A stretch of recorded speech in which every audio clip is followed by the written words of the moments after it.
Hello everyone, नमस्ते. Homemade रेसिपीजमध्ये उपवासाच्या गूळ वापरून बनवलेल्या अगदी सिंपल रेसिपीज शेअर करत आहे.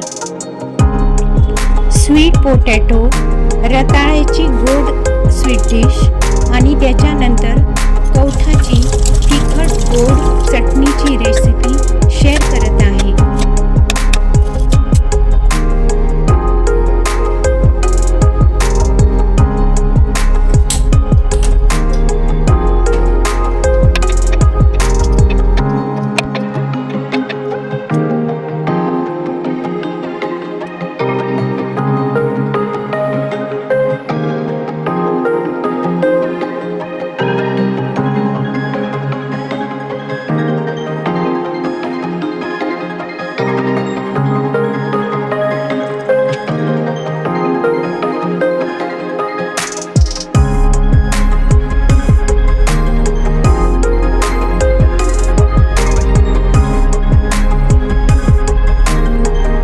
इथे मी एक कवठाच्या चटणीची रेसिपी शेअर करत आहे. जितका कवठाचा आतला गर असतो तितक्याच प्रमाणात गुळाची पावडर घ्यायची आहे.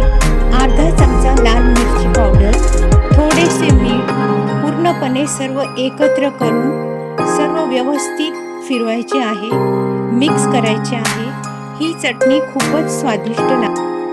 स्वस्थ रहा, आनंदी रहा. Take care. God bless all. Happy fasting.